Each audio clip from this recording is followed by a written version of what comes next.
Hello friends, welcome to commerce topper classes. आज मैं आपको क्लास 12 बिजनेस स्टडी का पार्ट 1 ऑब्जेक्टिव ऑफ मैनेजमेंट पढ़ाने जा रही हूँ। मैं आपको ऑब्जेक्टिव ऑफ मैनेजमेंट से शुरुआत नहीं कर रही हूँ। मैं आपको इसके पहले वाले वीडियोस में अपने कि मैंने बिजनेस स्टडी का एक और वीडियो बना रखा है, उसमें मैं आपको मीनिंग, डेफिनेशन एंड कैरेक्टरिस्टिक बता चुकी हूँ। तो अगर आप मेरा पहले वाला वीडियो नहीं देखे हैं तो प्लीज़ उसको देख लीजिए। उसके बाद अगर इस वीडियो को आप देखेंगे तो आपको बेहतर तरीके से समझ आएगा। तो चलिए, जैसा कि मैं आपको शुरुआत कर रही हूँ ऑब्जेक्टिव ऑफ मैनेजमेंट से। सबसे पहले मैं आपको ऑब्जेक्टिव बताने से पहले मैं आपको ये बता रही हूँ कि ऑब्जेक्टिव का मतलब क्या होता है। ये जो ऑब्जेक्टिव वर्ड लिखा है ऑब्जेक्टिव ऑफ मैनेजमेंट से बताने के पहले मैं आपको ये बताऊंगी कि ऑब्जेक्टिव होता क्या है। तो देखिए, ऑब्जेक्टिव का मतलब होता है कि आप किसी भी काम को किस लिए करते हैं। जैसे अगर आप यूपीएससी की तैयारी कर रहे हैं तो आप यूपीएससी की तैयारी क्यों करते हैं? आईएएस बनने के लिए, आप एक अधिकारी बनने के लिए यूपीएससी की तैयारी करते हैं। तो आप जो भी प्रिपरेशन 3 साल, 4 साल, 2 साल, जितने भी साल आप प्रिपरेशन कर रहे हैं, आपका ऑब्जेक्टिव क्या है कि आपको यूपीएससी का एग्ज़ाम क्लियर करना है। तो ये आपका ऑब्जेक्टिव है। ऐसे ही जब कोई भी मैनेजमेंट करता है, वो घर का मैनेजमेंट हो, वो ऑफिस का मैनेजमेंट हो, या वो एक बिजनेस का मैनेजमेंट हो, वो कहीं का भी मैनेजमेंट हो, उसमें एक ऑब्जेक्टिव होना चाहिए कि आखिर आप वो मैनेजमेंट कर क्यों रहे हैं। अगर हम अपनी पढ़ाई कर रहे हैं तो हम पढ़ाई क्यों कर रहे हैं? कुछ बनने के लिए, 12th में अच्छा मार्क्स लाने के लिए। तो ये हमारा ऑब्जेक्टिव है। तो ऐसे ही बिजनेस का या तो कि मैनेजमेंट करने के पीछे भी एक ऑब्जेक्टिव छुपा होता है। तो सबसे पहले मैनेजमेंट का पहला ऑब्जेक्टिव है ऑर्गेनाइजेशनल ऑब्जेक्टिव। ये है management is responsible for setting and achieving objectives for the organisation. ये कह रहा है कि मैनेजमेंट जो है रिस्पॉन्सिबल है किसके लिए? एक ऑब्जेक्टिव सेटअप करने के लिए। क्योंकि जब तक हम एक ऑब्जेक्टिव नहीं बना लेते, हम मैनेजमेंट को क्लियर नहीं कर पाएंगे। हम मैनेजमेंट करते क्यों है? एक ऑब्जेक्टिव को कंप्लीट करने के लिए। It has to achieve a variety of objective in all areas considering the interest of all stakeholder. ये कह रहा है कि जो मैनेजमेंट है, इसका ऑब्जेक्टिव सारे एरियाज के इंटरेस्ट को कवर करते हुए उसको कंप्लीट करना है। आप यहाँ पे मेरी बातों को नहीं समझ पा रहे हैं। चलिए, हम आपको इसके बाद बताते हैं कि हमें कहना क्या चाहते हैं। तो देखिए, किसी भी ऑब्जेक्टिव को कोई भी मैनेजमेंट का ऑब्जेक्टिव क्या होता है कि उसके जो स्टेक होल्डर हैं, मैं आपको बताना चाहती हूँ। तो देखिए, इकोनॉमिक ऑब्जेक्टिव में आता क्या है, एक बिजनेस का इकोनॉमिक ऑब्जेक्टिव क्या होता है। उसमें 3 चीज़ें आती हैं। पहला सर्वाइवल, दूसरा प्रॉफिट, तीसरा ग्रोथ। सर्वाइवल में क्या है? जब आप कोई भी कंपनी, न्यू कंपनी अपने मार्केट में लाते हैं, मान लीजिए आपकी न्यू कंपनी है कोई, आप जब उसको मार्केट में लाते हैं तो उस मार्केट में उसी प्रोडक्ट के बहुत सारे कंपनियाँ होंगी। जैसा आप जानते हैं, हमारे मार्केट में कंपटीशन तो होगा, कंपटीशन है। तो सबसे पहले आपको वहाँ पे अपना जड़ जमाना है। जब आप किसी भी मार्केट में पहली बार घुसते हैं तो आपको वहाँ पे हाई प्रॉफिट पे अपने सामानों को नहीं बेचना है। सबसे पहले आपको ग्रोथ के माध्यम से चलना है। सबसे पहले आपको सर्वाइव करना पड़ेगा कि टिक पाएँ आप वहाँ पर। उसके बाद आप अपना प्रॉफिट और ग्रोथ देखिएगा। सबसे पहले आप उस बिज़नेस में सर्वाइव करिए मार्केट में, क्योंकि वहाँ बहुत सारे कॉम्पिटिटर्स हैं। तो देखिए, जब भी कोई बिजनेस, जैसे आप जानते हैं, सबसे पहले जब जियो सिम लॉन्च हुआ था तो उसमें क्या था कि आप जब रिचार्ज करवा रहे थे तो उसमें अनलिमिटेड डेटा दे रहा था। आप कितने भी यूज़ करो, वहाँ पे कोई लिमिटेड वो नहीं थी कि आपको इतना यूज़ करना है, इतनी MB यूज़ करनी है। तो क्या हुआ, धीरे धीरे जियो क्या करने लगा कि अपने रिचार्ज पे लिमिटेड डेटा देने लगा। जब वो लिमिटेड डेटा देने लगा तो इससे क्या हुआ कि जब वो अनलिमिटेड दे रहा था तो उससे क्या हुआ कि सारे लोग जियो का सिम खरीद लिए। जब जियो का सिम सारे लोग खरीद लिए तो इससे क्या हुआ, उसकी कंपनी जम गई कि हाँ भैया, जियो का सिम जो है बहुत अच्छा है। और सारे, आप उस समय देखे होंगे कि जिसके पास आप पूछो उसके पास जियो के सिम प्रेजेंट रहते थे। तो इससे क्या हो गया, वो सर्वाइव तो कर लिया। सर्वाइव करने के बाद उसको प्रॉफिट होने लगी। देखिए यहाँ पे प्रॉफिट, जब भी कोई कंपनी सर्वाइव कर लेता है मार्केट में, उसके बाद उसको प्रॉफिट चाहिए होता है। उसके बाद वो देखता है कि हमने कहाँ इन्वेस्ट किया है। उसने जो इन्वेस्ट अपना पैसा किया रहता है, वो जहाँ से लोन वगैरह लिया है, मान लीजिए वो लॉन्ग टर्म लोन लिया है, इक्विटी शेयर इशू किया है, जो भी वो किए रहता है, तो उस पर उसको क्या चाहिए होता है, उसको रिटर्न चाहिए होता है कि अपने वो सब, मान लीजिए एक प्रोडक्ट है, उसको वो सोचता है कि उस पर कितने दामों पे वो बेचे कि उसको रिटर्न अच्छा मिले, उसको प्रॉफिट मिले, क्योंकि एक बार तो वो जमा चुका है अपना बिजनेस, मतलब वो मार्केट में सर्वाइव कर रहा है, उसके कस्टमर बढ़ रहे हैं, वो कस्टमर हो चुके हैं, तो उसके बाद वो प्रॉफिट देखता है। जब एक बार उसके बिजनेस को प्रॉफिट होने लगता है, तब उसकी बिजनेस धीरे धीरे ग्रोथ करने लगती है। सबसे पहले तो डिक्लाइनिंग फर्म में थी, अब वो ग्रोविंग फर्म होने लगती है, मतलब वो धीरे धीरे ग्रो करने लगती है। तो ये हो जाता क्या है, ग्रोथ। ठीक है, यहाँ पे मैंने आपको बताया कि एक बिजनेस का मतलब एक मैनेजमेंट करने का ऑब्जेक्टिव क्या होता है, ऑर्गेनाइजेशनल ऑब्जेक्टिव को अचीव करना, मतलब उस बिजनेस का जो ऑर्गेनाइजेशनल, मतलब सब लोग मिल के जो एक ऑर्गेनाइजेशनल जिसके लिए सारे लोग ग्रुप में काम कर रहे हैं, सबसे पहले वो अचीव करता है। किस माध्यम से? सब पहले सर्वाइवल करता है, फिर प्रॉफिट करता है, फिर ग्रोथ करता है। देखिए मैंने आपको इसके लिए एक ट्रिक बनाया है, इसमें लिखा है कि ट्रिक है GPS। जी मतलब ग्रोथ, P मतलब प्रॉफिट, S मतलब सर्वाइवल। इसका मतलब ये है इकोनॉमिक ऑब्जेक्टिव में 3 चीज़ आता है, GPS, G मतलब ग्रोथ, P मतलब प्रॉफिट, S मतलब सर्वाइवल। ठीक है, चलिए हम आपको अपने दूसरे ऑब्जेक्टिव की तरफ ले चलते हैं। दूसरा ऑब्जेक्टिव है सोशल ऑब्जेक्टिव। देखिए जब भी कोई बिजनेस इस्टेब्लिश होता है तो उसका बस ये ऑब्जेक्टिव नहीं होता कि उसको अपने बिजनेस में, मान लीजिए उसका ऑर्गेनाइजेशन ऑब्जेक्टिव है कि उसको इतना प्रॉफिट, इस लेवल तक पहुंचना है। मान लीजिए कोई लेवल बना के चल रहा है, जो भी वो लेवल बना सकता है अपना, तो उसका ऑर्गेनाइजेशनल ऑब्जेक्टिव ये हो सकता है कि उसको इस लेवल तक पहुँचना है। लेकिन उसका बस ऑर्गेनाइजेशनल ऑब्जेक्टिव नहीं होता, ऑर्गेनाइजेशनल ऑब्जेक्टिव के साथ साथ उसका सोशल ऑब्जेक्टिव भी होना चाहिए। अब आप सोचिए कि सोशल ऑब्जेक्टिव क्यों होना चाहिए? तो सोशल ऑब्जेक्टिव इसलिए होना चाहिए क्योंकि वो जो बिजनेस है ना, वो हमारा रिसोर्सेज कहाँ से ले रहा है? सोसाइटी से ही ले रहा है। मतलब एम्प्लॉयमेंट कहाँ से, मतलब आदमियों को कहाँ से, वर्कर कहाँ से चुन रहा है? वो सोसाइटी से ही चूज कर रहा है। काम कहाँ से करवा है? सोसाइटी से ही करवा रहा है। और जो अपना सामान बना के बेच किसको रहा है? हम ही लोग को बेच रहा है, सोसाइटी के ही पीपल को बेच रहा है। तो हमारी सोसाइटी से उसके सारे काम डिपेंड हैं। तो आप ये सोच लीजिए कि एक बिज़नेस का सबसे बड़ा, मेरी तरफ से हम ये मानते हैं कि मुझे लगता है कि एक बिज़नेस का सबसे बड़ा ऑब्जेक्टिव सोशल ऑब्जेक्टिव होता है, क्योंकि जब तक वो सोशल ऑब्जेक्टिव नहीं करता तो वो कोई भी अपने ऑब्जेक्टिव को अचीव नहीं कर सकता। मान लीजिए, देखिए क्या है कि कोई हमारे हम जहाँ पे रहते हैं वहाँ की कोई ज़मीन है, वहाँ पे कोई बिज़नेस अपना इस्टेब्लिश कर लिया।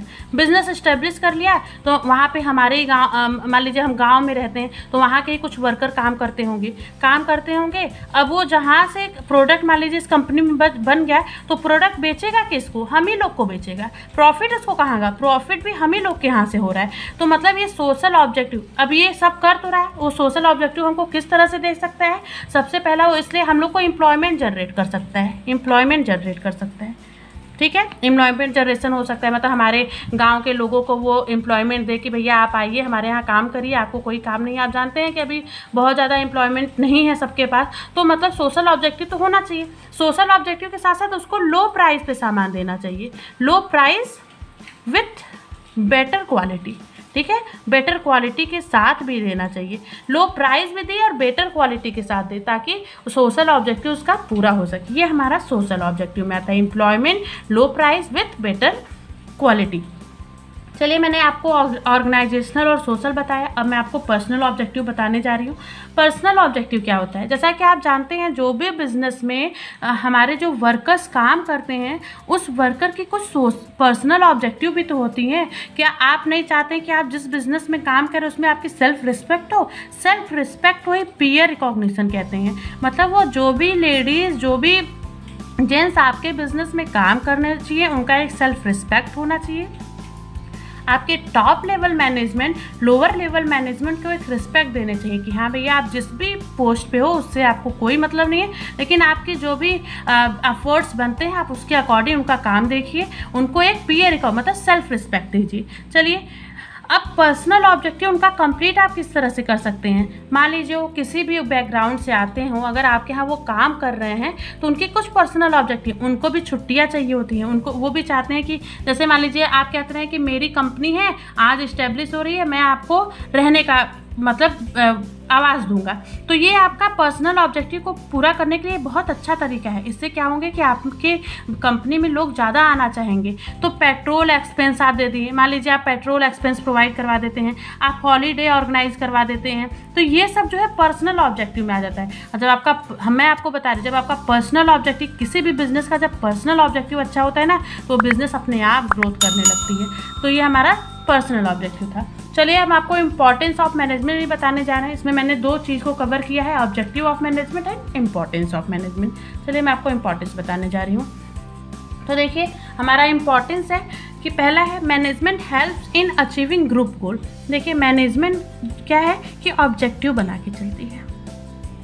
ऑब्जेक्टिव उसका तभी कंप्लीट होगा जब मैनेजमेंट के हर लेवल के लोग टॉप हो गए, वो मिडिल हो गए या लोअर हो गए, उन तीनों के ग्रुप, ये ग्रुप हो गए ना, टॉप मिडिल लोअर, मतलब तीनों का ग्रुप मिलके क्या करता है कि एक ऑब्जेक्टिव को पूरा करता है। तो इससे क्या होता है, जब भी हम बेटर मैनेजमेंट करेंगे तो हमारी एक ग्रुप ऑब्जेक्टिव, ग्रुप गोल पूरा होता है। चलिए दूसरा है मैनेजमेंट इंक्रीज एफिशिएंसी। मैंने आपको फर्स्ट वीडियो में बता रखा है कि एफिशिएंसी और इफेक्टिवनेस में क्या अंतर है। तो प्लीज़ आप उस वीडियो को जाके देखिए, ज़्यादा से ज़्यादा सबको शेयर करिए ताकि हमारा वीडियोस जो भी ज़रूरतमंद लोग हैं उनके तक पहुँच पाए। तो मैनेजमेंट इंक्रीज एफिशिएंसी। देखिए जब भी अच्छी तरह से आप पूरा अपने मैनेजमेंट को लेके चलेंगे, आप अपने सारे प्रोसेस को बाय स्टेप, फर्स्ट है, सेकंड है, जो भी आपके प्रोसेस हैं आप उसको अच्छी तरह से मैनेज करते हुए चल रहे हैं। तो अगर आप अच्छी तरह से मैनेज करते हुए चलेंगे ना, तो आपके वर्कर्स की जो है एफिशिएंसी भी इंक्रीज़ होगी, एफिशिएंसी भी इंक्रीज़ होगी, वो अच्छे से काम करेंगे, विद इन अ कॉस्ट करेंगे, विद इन अ टाइम करेंगे।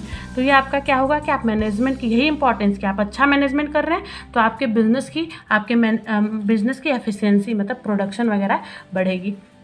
क्षमता, किसी भी वर्कर की क्षमता बढ़ेगी। जैसे आपने बताया ना, पर्सनल ऑब्जेक्टिव अगर आप पूरा कर रहे हैं तो आपकी एफिशिएंसी बढ़ेगी। थर्ड है management create a dynamic organisation. मतलब ये है कि जो भी हमारे इन्वायरमेंट में जो भी चेंजेस हो रहे हैं, वो टेक्नोलॉजिकल चेंजेस हो, वो पॉलिटिकल चेंजेस हो, हम अपने मैनेजमेंट को इस तरह से मैनेज करके चले कि वो ये सब डायनेमिक चेंजेस लेने के लिए तैयार हो। मतलब वो जो भी चेंजेस हो रहे हैं उसको ईजिली अडॉप्ट कर सके। मान लीजिए कोई टेक्नोलॉजी चेंज हो रहा है कि सबको कंप्यूटर अब चलाना है, तो हमारे उस मैनेजमेंट में ऐसे वर्कर्स भी होने चाहिए कि जो कि कंप्यूटर के बारे में जानकार हों। तभी ना वो, हम अगर आ गया मार्केट में कैसा करना है, तो तब तो उन लोग को हटा के, जो ओल्ड वर्कर्स हैं उनको हटा के न्यू वर्कर्स को लाना पड़ेगा। तो ऐसा ना हो, हम पहले से अपने मैनेजमेंट को अच्छे से मैनेज करके चले। तो ये हमारा इसका इंपॉर्टेंस हो जाएगा कि जो भी चेंजेस आएंगे हम अडॉप्ट कर सकते हैं। थर्ड है management help in achieving personal objective. मैंने आपको थोड़ी देर पहले बताया कि मैनेजमेंट जो है, इसका ऑब्जेक्टिव एक पर्सनल ऑब्जेक्टिव होता है। जो भी हमारे वर्कर काम करते हैं उनकी पीयर, एक सेल्फ रिस्पेक्ट होनी चाहिए। ठीक है, जब आप मैनेजमेंट अच्छे से करके चलेंगे तो आप उसमें अपने पर्सनल, सोशल, इकोनॉमिकल तीनों ऑब्जेक्टिव को लेके चलते हैं। और जब आप तीनों ऑब्जेक्टिव को अच्छे से लेके चलेंगे तो आपका ये पर्सनल ऑब्जेक्टिव का इंपॉर्टेंस तो पूरा होना ही है। तो यही मैं आपको बताना चाह रही थी। पांचवा है management helps in the development of society. मैंने आपको बताया ना कि देखिए helps in the development of society, मतलब ये है कि मैंने आपको बताया कि social objective, personal objective, organisation objective तीनों को लेके चलना है। तो जब भी मैनेजमेंट अपने सोशल ऑब्जेक्टिव को लेके चलेगा, मतलब अगर गुड क्वालिटी का प्रोडक्ट भी दे रहा है, रिजनेबल प्राइस पे दे रहा है और एम्प्लॉयमेंट भी जनरेट कर रहा है, तो इससे क्या हो रहा है, इसकी इंपॉर्टेंस, सोसाइटी की भी इंपॉर्टेंस को पूरा कर रहा है। तो ये भी एक इसका इम्पॉर्टेंस। मैंने आपको इसके अपने पहले वाले वीडियोस में भी कुछ कीवर्ड्स बताए थे, जैसे एफिशिएंसी एंड इफेक्टिवनेस। मैं आपको इसमें भी 2 कीवर्ड्स बताने जा रही हूँ, stakeholder and shareholder. आप हमेशा इस चीज़ में कंफ्यूज रहते होंगे कि स्टेक होल्डर क्या होता है और शेयर होल्डर क्या होता है। वाकई में इन दोनों में डिफरेंस क्या होता है? तो देखिए डिफरेंस क्या होता है। स्टेक होल्डर मतलब ये होता है जो भी लोग हमारे बिजनेस में इंटरेस्ट लेते हैं, जो भी लोग हमारे बिजनेस में इंटरेस्ट लेते हैं, वो सारे लोग को हम क्या कहते हैं, स्टेक होल्डर कहते हैं। वो एक सप्लायर भी हो सकता है, ठीक है, सप्लायर्स जो हमारे कंपनी में कुछ भी सप्लाई कर रहा है, रॉ मटेरियल वगैरह को, तो हमारे बिजनेस में इंटरेस्ट ले रहा है ना, कस्टमर्स भी हो सकते हैं, वो वर्कर्स भी हो सकते हैं, वो कोई भी हो सकता है। जो भी लोग, वो फाइनेंशियल प्रोवाइडर्स भी हो सकते हैं, ठीक है, फाइनेंशियल प्रोवाइडर्स भी हो सकते हैं। तो ये कह रहा है कि जो भी लोग हमारे बिजनेस में इंटरेस्ट लेते हैं उसको स्टेक होल्डर कहते हैं। इनकी कोई मतलब कोई गिनती नहीं है कि एक लोग दो लोग, को जो भी लोग हमारे बिजनेस में इंटरेस्ट ले रहे हैं उसको स्टेक होल्डर कहते हैं। लेकिन शेयर होल्डर वो होते हैं जो हमारे कंपनी के शेयर्स को खरीदते हैं, जो जिनकी पूरी ओनरशिप होती है हमारी कंपनी में, उनको शेयर होल्डर, जो कि डिसीजन मेकिंग में अपना हाथ बटाते हैं, वो हर चीज़ में एक ओनर, मतलब ये हमारे ओनर होते हैं। तो ये कुछ ही लोग हो सकते हैं जो हमारे बिजनेस के शेयर्स खरीदेंगे, उन्हीं को हम शेयर होल्डर कहते हैं। तो ये क्या हो गया, हमारा डिफरेंस हो गया स्टेक होल्डर और शेयर होल्डर में। Stakeholder, all the person who is interested in our business is called stakeholder, and the person who purchase shares in our business is called shareholder. तो ये इन दोनों में difference है। अब चलिए हम आपको एक ट्रिक बताते हैं। देखिए मैंने आपको इम्पोर्टेंस का एक ट्रिक बना के रखा है। EPSGD मतलब EPS वालों का एक ग्रुप डिस्कशन चल रहा था। आप ऐसे याद कर सकते हैं कि EPS वालों का ग्रुप डिस्कशन चल रहा था। E मतलब एफिशिएंसी, P मतलब पर्सनल ऑब्जेक्टिव, S मतलब सोसाइटी, G मतलब ग्रुप गोल और D मतलब डायनेमिक ऑर्गेनाइजेशन। मैं आपको एक चीज़ बता दूँ, ये तो मैंने आपको इम्पोर्टेंस बताया जो आपके बुक में लिखा हुआ है। बुक में लिखा हुआ है तो हम आपको ये इम्पोर्टेंस बता रहे हैं। आप ऐसे याद कर सकते हो, ऐसा नहीं कि आपको management helps in achieving group गोल, आप ऐसे भी लिख सकते हो, it helps in achieving group गोल, आप कुछ भी लिख दें। ये आपके मेन पॉइंट्स हैं, ये 5 आपके मेन हैं। आप अगर इसको याद रखते तो आप लिख सकते हैं। मान लीजिए आप एग्जाम में बैठते हैं, आपको इंपॉर्टेंस नहीं याद आते, अगर आपको कैरेक्टरिस्टिक्स याद है आप उससे भी अपना इंपॉर्टेंस बना सकते हैं। जैसे मैंने आपको बताया था ना, character it is a continuous process, तो आप लिख सकते it helps in continuous process. ऐसे आप हेल्प्स करके अगर लिख देते हैं तो आपके सारे वो मैनेजमेंट का इंपॉर्टेंस बन जाता है। कैरेक्टरिस्टिक्स जो है हमारा, जो भी कैरेक्टरिस्टिक्स है, अगर मान लीजिए आपको मेन टाइम पे नहीं याद हो रहा है तो आप कैरेक्टरिस्टिक्स को इंपॉर्टेंस बना सकते हैं। और अगर आपको दोनों नहीं याद हो रहा है तो आप ये लिख दीजिए, कोई भी किसी भी बिजनेस में कोई भी इंपॉर्टेंस आए आप लिख दीजिए it helps to the government, it helps to government, it helps to consumer, and आप लिख सकते हैं सप्लायर को हेल्प है, ठीक है, और मेडिएटर भी लिख सकते हैं या डिस्ट्रीब्यूशन चैनल। तो आप अगर आपको कैरेक्टरिस्टिक्स और इम्पोर्टेंस नहीं याद है तब इस तरह से आप लिख सकते हैं। अगर मान लीजिए अभी तो मैंने बहुत जल्दी में आपको बताया है, मैं वीडियो को लॉन्ग नहीं करना चाहती थी। कल मैं फिर से आपको इस चीज़ को बताऊंगी कि अगर आपको इम्पोर्टेंस और कैरेक्टरिस्टिक्स नहीं याद है तो आप कैसे लिख सकते हैं। Thank you so much, please subscribe my channel.